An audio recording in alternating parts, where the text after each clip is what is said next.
Hello दोस्तों।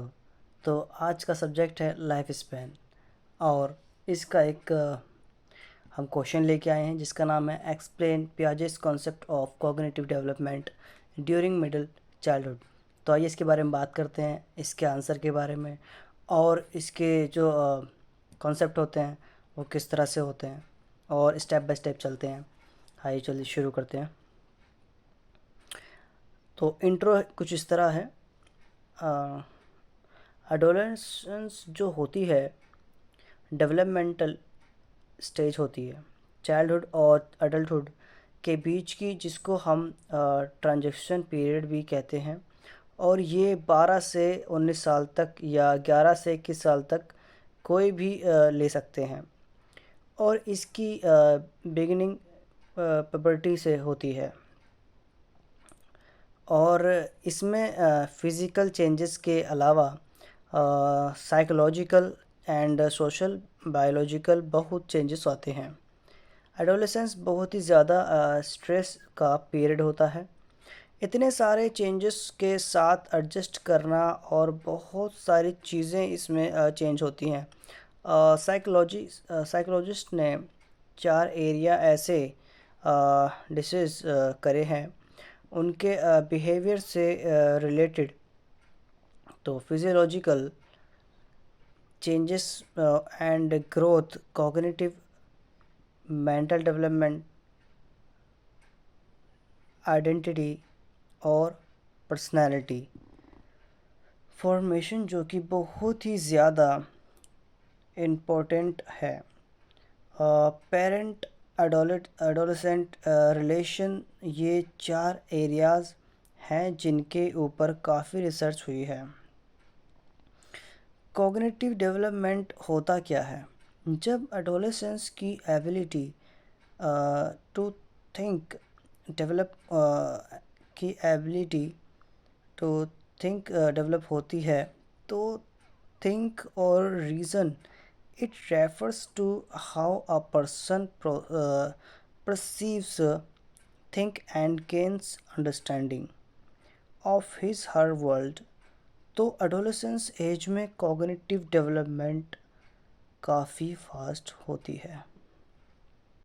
In the theory, Piaget discuss about the four distinct universal stages, each characterized by increasingly sophisticated and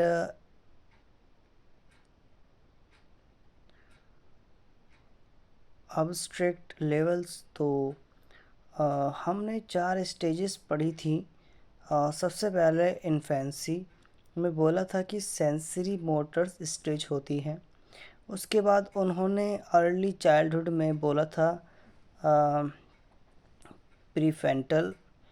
फिर middle childhood को नाम दिया था congruent operational stage होती है, जो कि हम अभी डिस्कस करेंगे। फॉर्मल ऑपरेशनल स्टेज होती क्या है? Cognitive development, the term cognition refers to all process by which the sensory input is transformed, reduced, elaborated, stored, recovered and used। मतलब जितनी भी इंफॉर्मेशन सेंसेस से आती है उसमें आगे प्रोसेसिंग होती है, जिसको कॉग्निशन बोला हुआ है। कॉग्निटिव साइकोलॉजी में हम यही सब पढ़ते हैं कि जिस तरीके से मेंटल प्रोसेस होते हैं, जिसमें visual processing, memory, thinking, learning, feeling, problem solving, language, ये सारी चीज़ें आ जाती हैं। तो ये कह रहे हैं कि साइकोलॉजी टोटली साइंटिफिक है। इसमें इंट्रोस्पेक्टिव का कोई काम नहीं है। इंट्रोस्पेक्शन मतलब होता है कि अपने आप से सोच के आइडियाज़ निकालना, सॉल्यूशंस ढूंढना उसका कोई काम नहीं है, ये टोटली साइंटिफिक होती है। Cognitive psychology, cognitive development in adolescence, जैसे कि बच्चे इस टाइम पर कुकिंग या चीज़ें ठीक करना या ड्राइविंग करना, इस तरह की चीज़ें स्टार्ट कर देते हैं। प्रैक्टिकली करना जो अभी तक खाली थियोरेटिकल सीख रहे थे, प्रैक्टिकली अप्लाई करना शुरू कर देते हैं। उनकी परफॉर्मेंस पहले से और बेटर होना शुरू हो जाती है। तो क्यों इसको पियाजे बोलते हैं कि formal formal logical operational stage है? क्योंकि इसमें फॉर्मल लॉजिकल ऑपरेशंस आ जाते हैं। इम्पॉर्टेंट पॉइंट्स हैं। नंबर 1, अब्स्ट्रैक्ट थिंकिंग बिल्ड हो जाती है। वो ऐसी चीज़ें सोच पाते हैं जो उन्होंने रियलिटी में नहीं भी देखी हों। बहुत सारी पॉसिबिलिटीज़ के बारे में सोच पाते हैं। पॉइंट 2, एबिलिटी टू रीजनिंग देना बहुत स्ट्रॉन्ग हो जाती है। उनके नए नए आइडियाज़ सोचना, नए नए रीजनिंग सोचना, बहुत सारे पॉइंट ऑफ व्यू से सोचना शुरू कर देते हैं। ईगो, ईगोसेंट्रिज्म वो नहीं रहता जो बचपन में था कि अब अपने पॉइंट ऑफ व्यू से सोचना है, बहुत सारे व्यू सोच पाते हैं। Development of the ability to thinking process पहले से बहुत ज़्यादा बेटर हो जाती है। इस पीरियड में एक ईगो होती है लेकिन दूसरे टाइप की होती है, वैसे नहीं होती जो बचपन में होती है।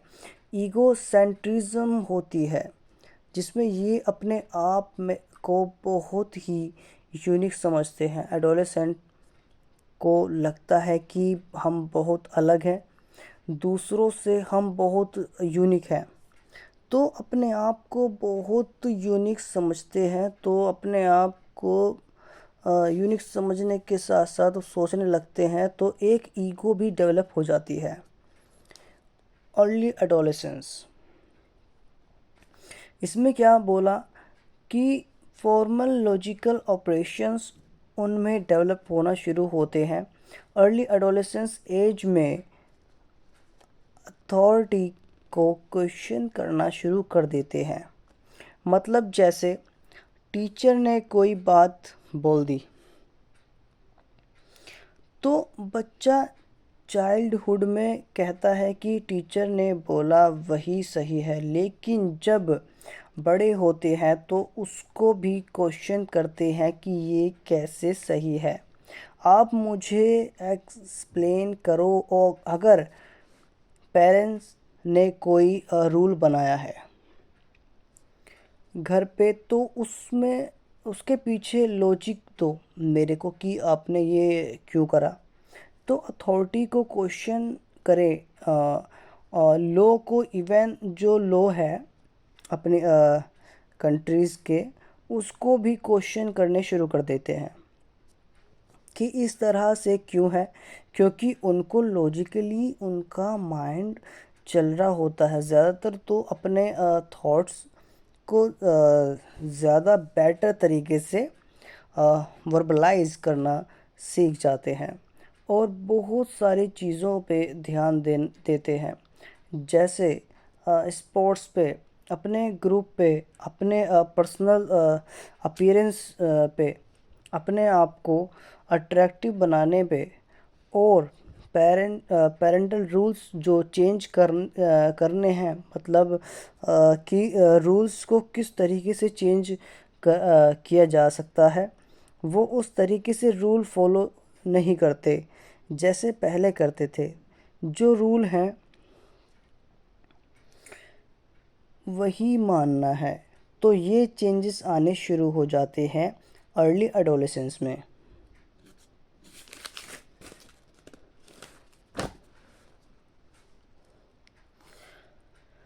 मिडिल एडोलेसेंस, इसमें क्या होता है कि कोई क्वेश्चनिंग वाली हैबिट और ज़्यादा इंक्रीज़ हो जाती है। एनालाइज करने लगते हैं चीज़ों को, अपने खुद के एथिक्स बनाना शुरू कर देते हैं कि क्या चीज़ सही है और क्या चीज़ गलत है, उनके हिसाब से, ना कि सोसाइटी के हिसाब से।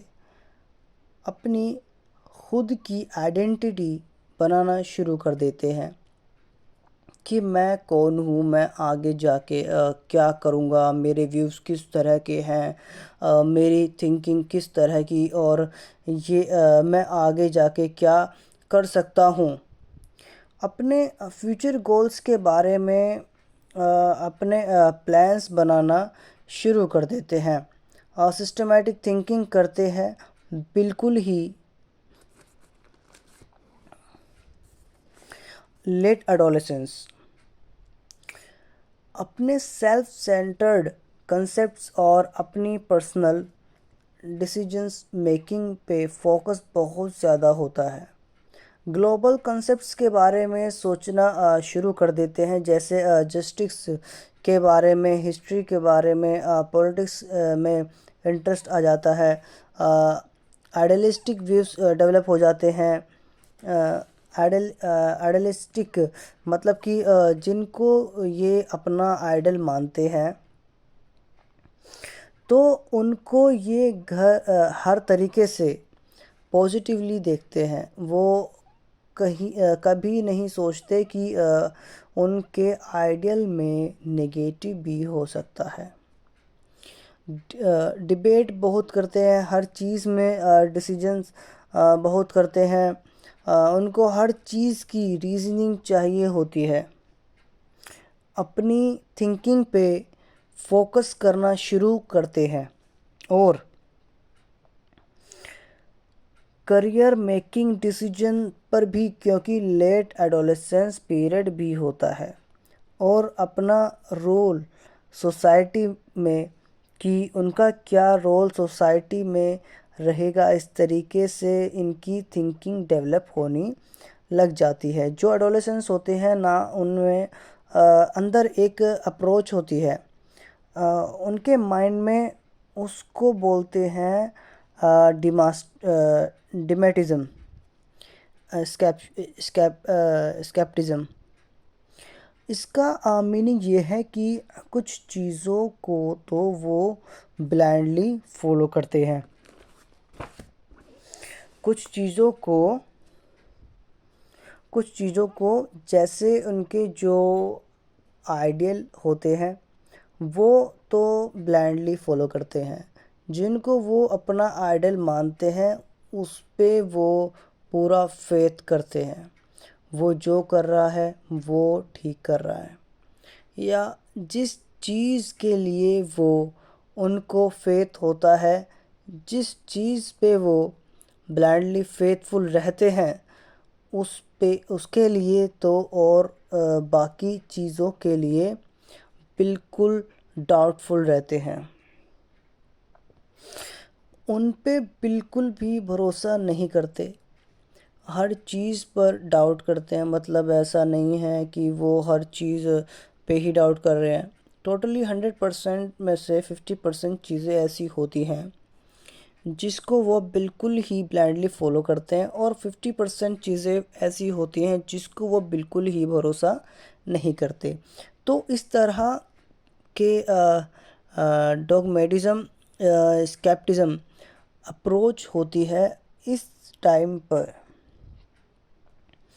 उनकी, और ये उनको समझ में आ जाता है कि कोई भी चीज़ एब्सोल्युटली ट्रू नहीं है। हर चीज़ का बेटर और वर्ड्स होता है। हर चीज़ में फैक्ट लेके नहीं चल सकते, हर चीज़ का बुरा और अच्छा हो सकता है। जिसको बोलते हैं स्केप्टिकल रेशनलिज्म। तो ये दो तरह की अप्रोचेस इनकी थिंकिंग में नज़र आती है। So guys, thank you for watching my video and like share and subscribe please. और आपको वीडियो कैसी लगी कमेंट करके ज़रूर बताना। Thanks for watch.